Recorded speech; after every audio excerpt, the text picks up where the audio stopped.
top Republican and Democratic candidates, but kind of a no thrills election year this time. There's so many candidates, and nobody knows which one to vote for, and nobody's really coming out ahead at all. Even Ron Paul's down there 12% in Iowa today on the news. He's down 12%. Who's leading? Yep. Who's leading in Iowa? Perry was ahead of him, and Gingrich is in there like at 10-12%. So I don't even trust these polls anymore. I don't trust what I see on the news. I don't trust what they're saying, because I think it's all a bunch of bull crap. I don't think they really got that support from the people. Well, they can, it's like Stalin said, it doesn't matter, how you vote, it's who counts it.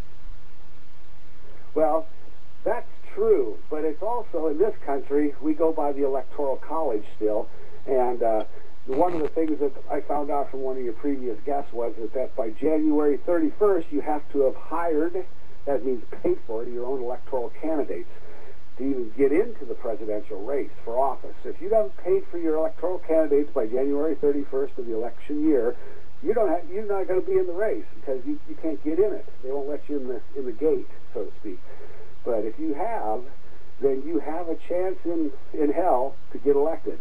That's only if you can get the popular vote. Well, that's the problem, the problem with now we've got the internet, so that that's a bonus. But when I worked with Charles Collins as a president in the presidential race in the Republican Party, every time he got up to tell people we could buy back the Federal Reserve, they cut the cameras off. So nobody in America knew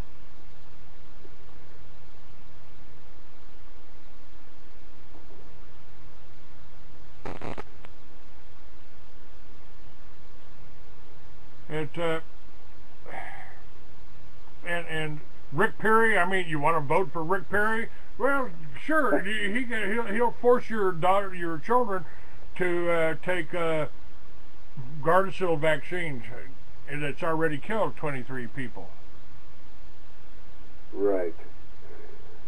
I wanted to go into this a little bit today, Clay, if we could just take a minute, because I know this is what the show is going to be about, is of how our children are being stolen from us and whatnot. Well, that's that guy. He blew it. I'll talk about that. So. Right, but I wanted to add my 2 cents to it. I know for a fact that children are disappearing every day here in the United States and around the world, and everybody thinks that it's just these pedophiles that are taking them. Well, they are taking them, of course, and they have been for all time, but there's 2 places they could go. The other place is like downstairs at near Dulce, New Mexico, at the test facility. There's a 7th-floor underground base there, and that's where a lot of children are being taken, and their pituitary glands are being tapped for the hormonal output, and they're mixing with the chemicals that they feed to these grays. That's where a lot of them are going, and of course they're right now making the big news coverage that it's pedophiles are taking them and whatnot. But I don't believe that pedophiles are doing as much to our children as the grays are. I believe that they're taking them downstairs more and more as the years click by, because they're breeding more and more of this type of species there at Dulce, New Mexico. But the other thing about the children, you wonder why. I've always wondered why and what it is about children that they would want to take them and do to them. And I guess what it is there's a demonic presence here on the planet at the moment. The devils have all been driven down here, so to speak. And what they do is they come through the human person, and they do whatever they can here on in our existence, and then they recede out of the human body. And what they use the children for is they have anal sex with them. That allows them to capture the energy from the individual, from their base chakra on their body, and it drains it out of them right into the demon that's possessed that human body for the moment. But that's what's going on, and it's not just a nasty thing that everybody has heard about and has read about or whatever. It's a demonic type of an intervention here, and that's what really pisses me off. You know, was when I understood that, heard about that. It's like I can understand animals acting like animals, but I could not stand the fact that demons are actually intervening and causing this to happen. So I've got a real sore point for those demons here. They're lucky that I can't see them or grab them, because if I could, I don't think I'd let go of them ever. Well, it's interesting. There's a lot of talk on the internet about undersea bases. Even Benjamin Fulford, you know, former Wall Street writer. Mm-hmm. And they're talking about these underground bases being destroyed in Colorado and Washington, D.C., and undersea reptilian bases. Right. Well, what they're doing with the destruction of them is they're blowing them up or closing them down, and that's so that the light forces, us, can't get down there and can't get to them, they think. But they're all moving to Colorado, is what I understand. They're moving their base of operations from the East Coast out by D.C. to the Colorado airport beneath there.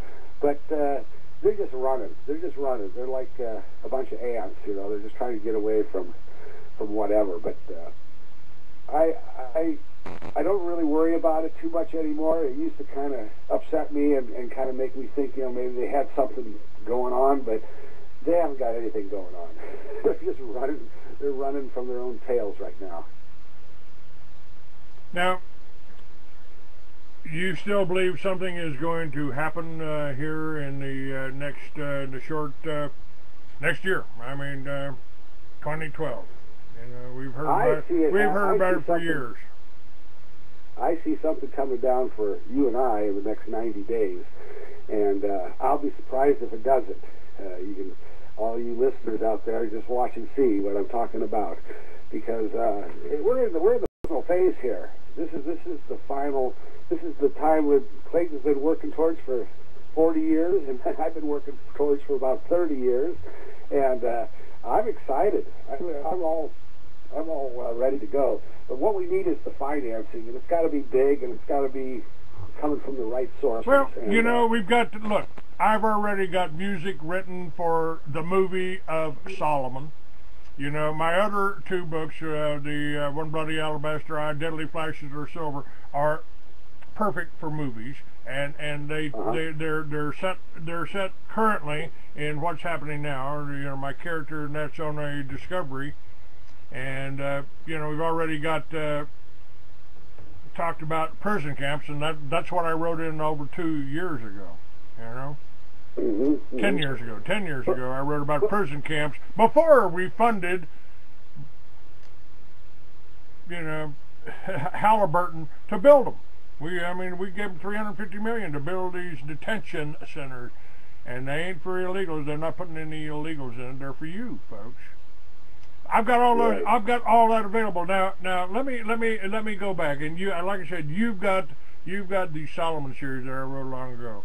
You know, I think I got I had one rejection slip from some publisher who said, "No, that's that's a hippie novel or something like that." You know, high times material, etc., etc. But the information I just played about marijuana, hemp, hash oil being able to cure cancer. I mean, we're talking about a life-saving. We're talking about a life and death situation here, and they're condemning you to die. Right. Now, so what is your opinion? What is your opinion about the value of getting this book published now? I mean, it won't take long. It's already, most of it's written. 90% of it's written. I need to fill in and edit a little bit.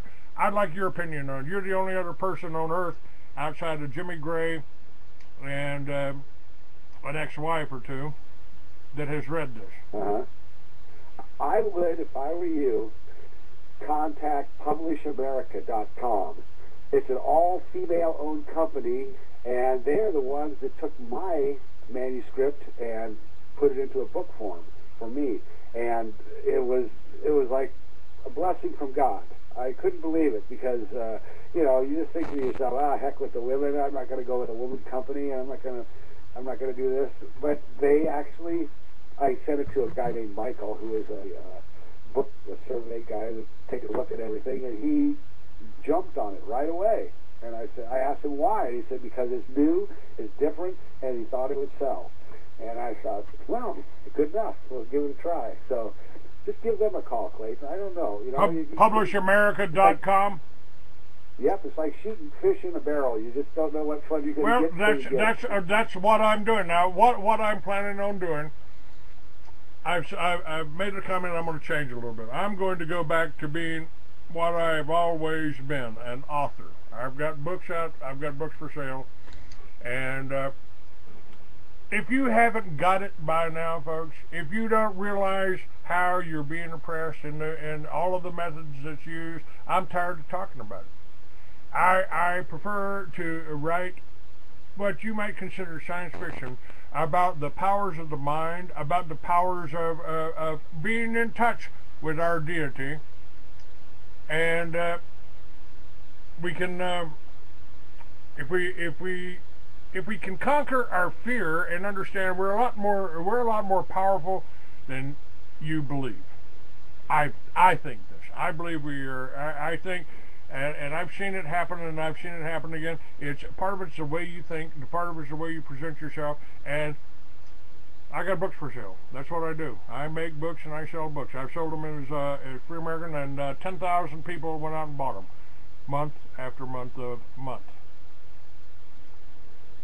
And we're going to do that again. We're going to do that again. I got CRD Publishing. I got Horizontal Totally. It's all there. It's all in order. It's all there. Now, I'm going to offer this book and my articles and my stories to mainstream America. It's time mainstream America understands that we ain't the radicals.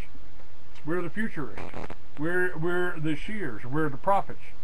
We know what's happened before. We've learned from that, and we're trying to tell you that. And I think maybe the best way to do it is fiction. That way you put the whole thoughts, you put the whole concept in their minds, and it's kind of like I've told people, David, I'm sorry, I think my fiction is more believable than my nonfiction. I agree. Also, it's because if you try to tell a fact, there's always somebody that's going to get in your way and say, no, this isn't right, or it wasn't like that, or this is what actually happened. So it's like, just shut up. Just listen for a change. I got something to tell you. And you've got something to tell them, Clay.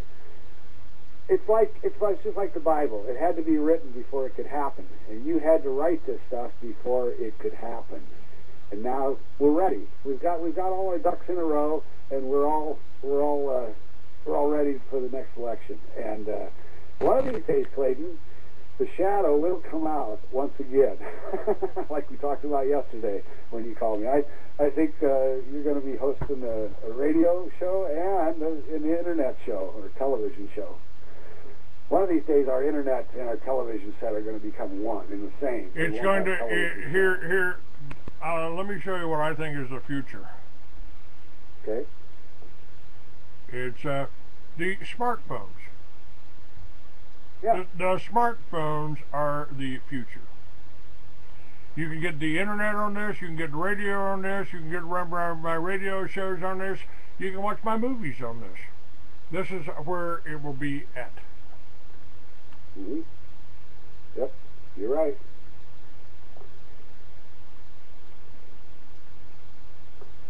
Now let's see what. All right, where are we here?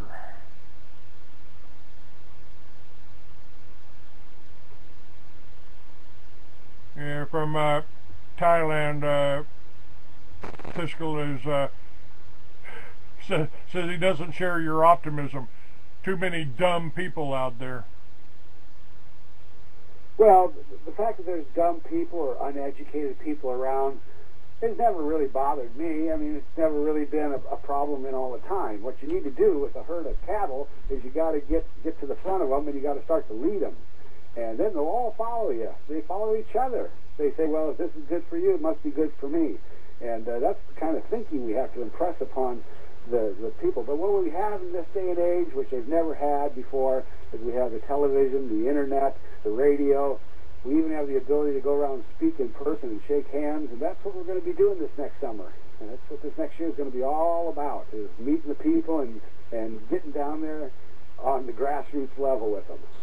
And I think that's going to impress them all. How y'all doing out there? Old Ornery, Papa Bear 1966. I talk to you guys every day, but it's just nice to say your names. Nice to have you on here. Nice to have a guest that comes on and fills in. And you weren't even scheduled. You just did it on the spur of the moment. You know, folks, we are working together. We've got the ability to work together. We got the answers. You know, you could, but it takes a little bit of work. They've kind of spoiled you. You know what I'm reminded of? I'm reminded of the wild hogs in Okeechobee, around Okeechobee Lake there.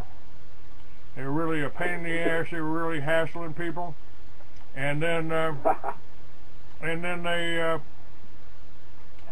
guy said, "Oh, I'll catch them for you."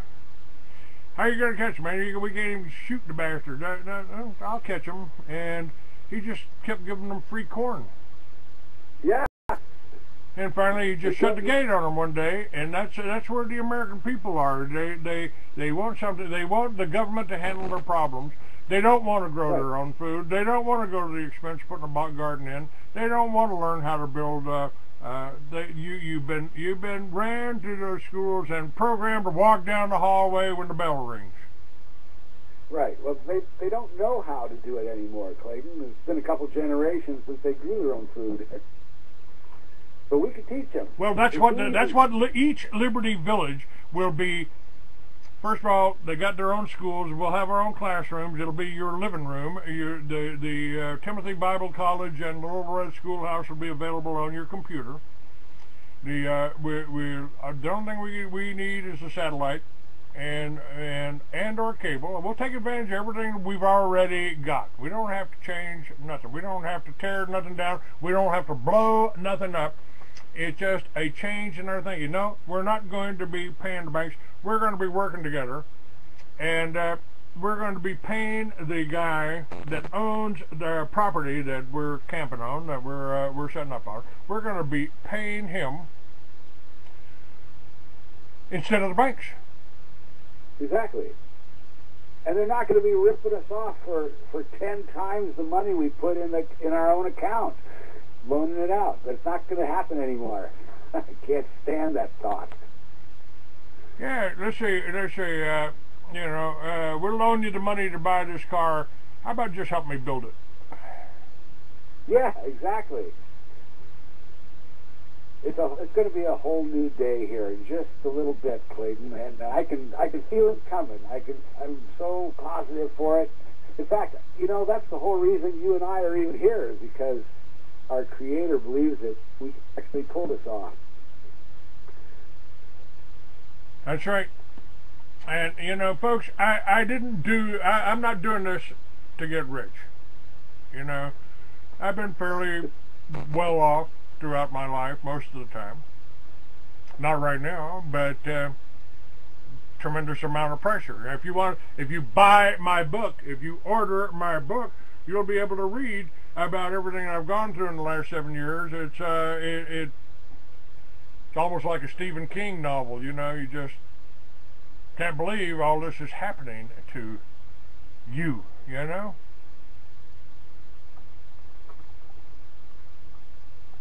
And where are we at here? Okay. Folks, you can order my books. We've got 3 in print now. You can get the hard copy, $35. You can that'll be a keepsake. It'll be signed. You can read the PDFs tonight. You know, order them. You can have just the PDF and read the whole novels. $20. I need the donations, or we need this to go further. We need this to get the information out. We'll offer them to, these books will be offered to publishers, but you can beat them to it. You can beat them to it. And the next book to come out will be the Solomon. I was going to do a third in the Trevor Cameron Terrorist Hunter series, but I'm putting that on hold to finish because I've got the whole novel done, and haven't been able to suck any comments out of David about it yet. That means he hadn't read the last chapter. Well, I'm reading it slowly but surely. All right, sir. I just had that will be available anytime. I mean, anytime, depending on the stage of completion you want it in. David's reading it, and I still got some I's to dot and some T's to cross. But you've been listening to The Free American. I am Clay Douglas. This is David Kass. He's going to be running for president. And God bless you all. Thank you, Clayton. Thank you, sir. I sure appreciate you being on with me. Oh, And yeah. stay in the room and chat with some of the people in the room here. And we'll talk to you in a bit. God bless. Have a great day. Looking forward to hearing from you, folks. And folks, you know, Call I'm here. recording has been completed. I'm here, and you can call me, and we can do these Liberty Villages. If you got some investment money, if you've got whatever you've got, we got a plan here. If we work together, yeah, I don't have the money to go out and buy the land, but I know where to buy everything, how to make everything. We can do this. We can be self-sufficient. You can rebuild a community. You can rebuild a homestead. You can rebuild and restore plantations to productivity. God bless you all.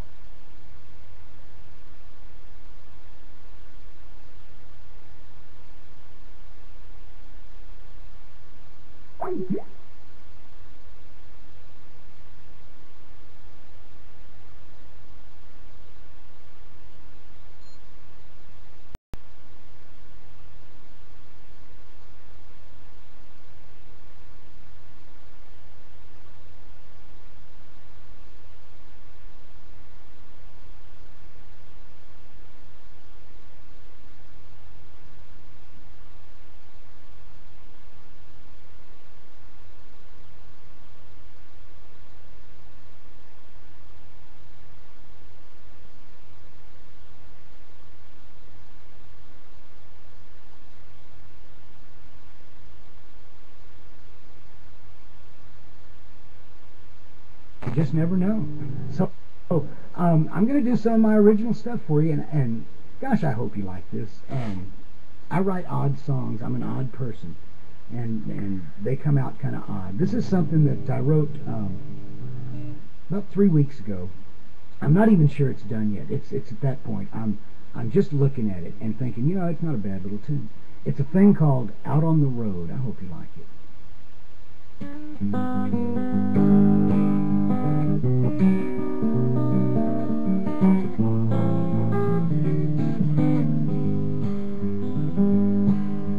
Early Sunday morning, I'm lying here alone, wishing you would phone to say you're fine, to say you're mine. Working takes you out on the road. I wish that you were here, dear. I'd like to keep you near, dear, to our house, not far apart. I don't believe I've ever seen such a beautiful face. I could fall into those deep brown eyes and disappear without a trace. Lately, I've been wondering just why we always give up. Why can't we just live up to our dreams, those crazy schemes?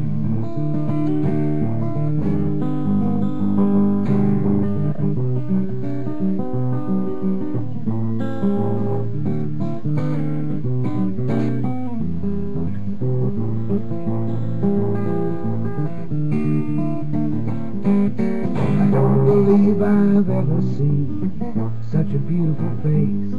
I could fall into those deep brown eyes and disappear without a trace. Early Monday morning,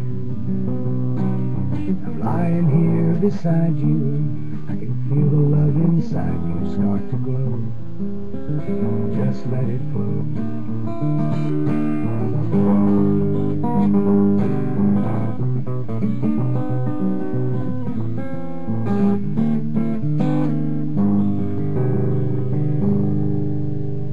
Oh, thank you so much.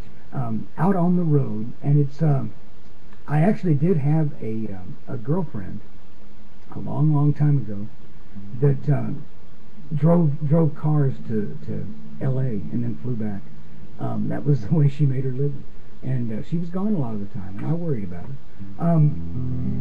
This next song and probably the one after it are going to need a little bit of setup. I was involved in a potential movie. We had a script, and we had a director, and we had a producer, and I was the music director. Yay! Had no idea what I was doing. Oh, Duncan, thank you so much for that. I appreciate that. You know, I really should say hi to everybody before I get too far into this. Angus, thank you so much for coming. What a tune is. What a great name. Amy, thank you. Duncan is going to be up after me. You don't want to miss that. Great show, man. I enjoyed it. And Francois, I believe, is going to be up after Duncan. So this is going to be a great evening. I'm going to stick around for as much of it as I can. Lyra, our beautiful hostess, thank you so much for having me, honey. Kitty Dog, nice to see you. And Archangel. I'm not sure about the other people. I think they're too far away. But back to the story. We had everything together to make this movie, and I started writing songs for it. They would give me an assignment, and I would do the assignment, basically. And this was the theme. The movie, just so you understand where I'm coming from on this, the movie was a libertarian America in the near future, where victimless crime had been abolished, and if it didn't have a victim, it wasn't a crime, and there was a lot of other stuff that was going on, but there was a lot of corruption in law enforcement, and there was the main protagonist against the law officials was a guy named Solomon.